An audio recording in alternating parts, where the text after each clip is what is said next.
he was training us. Yeah. Because it's never going to be a straight path with God.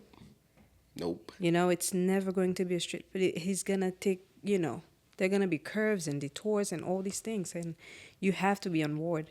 And also now we you know, we get to hear the saying, in order for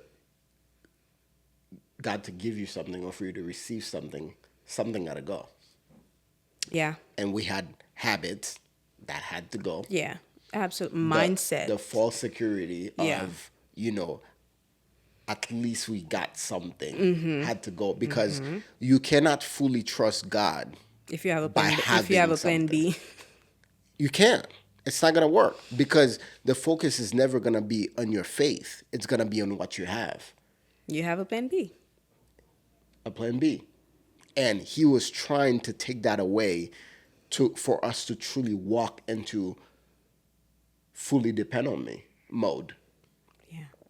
Because as much as, yes, we were depending on him, but we were also depending on the little that we In had. the back of our heads, we still have. You know what I mean? At Like, least if we have something this. happens, we have a saving. That create a space for us to doubt God. Yep. You know, because we were thinking, in case God doesn't show up, like we thought He would. At least we have that.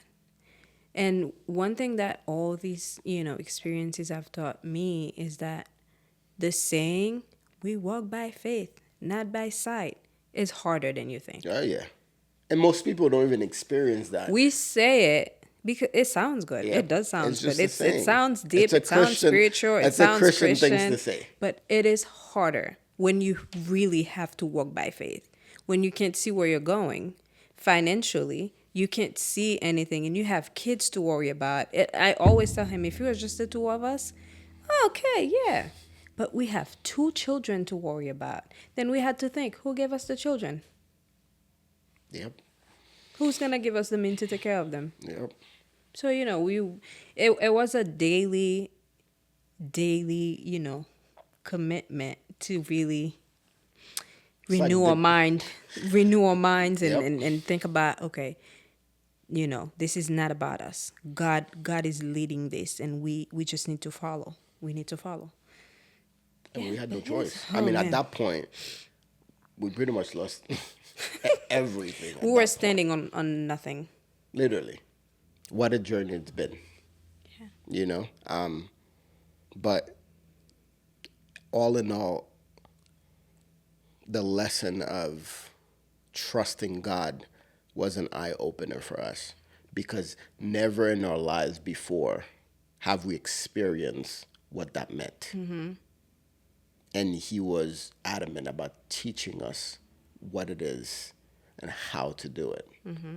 And looking back again, I just thank God for putting obedience in us. You know what I mean? Yeah. And, you know, we just kept starting over and over and over, and we just started saving little by little.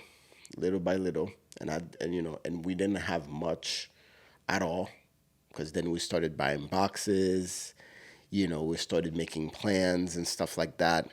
And so the little that we were saving, we were also taking out of, and on top of everything else, the bills, the rent, Yeah. the taking care of 2 kids, and doing nothing but just keeping in the Word, continuing with our devotion, prayer, Yeah. all these things, trusting Him. and trusting Him that, okay, if you say then we have to completely depend on you, then we have no choice but to completely depend on you. You know what I love about God?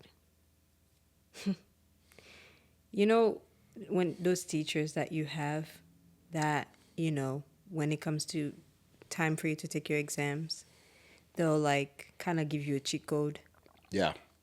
you know? They kind of give you the exam, but like reward it for you to practice.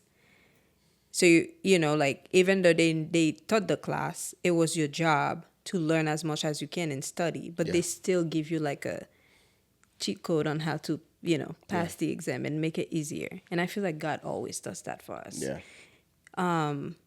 He doesn't just tell you this is the standards or this is the requirements and then just leave you. He helps you. In your weaknesses, he helps you. In your, like confusions and doubts and unbeliefs, like he'll send reinforcement.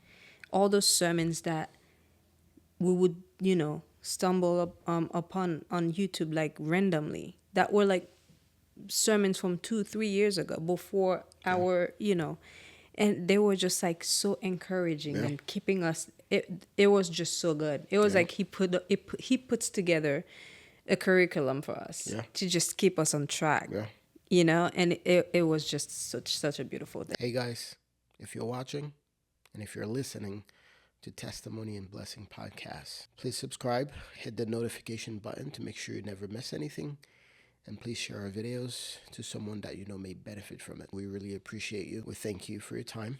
I thank you for following us. We love you. Peace.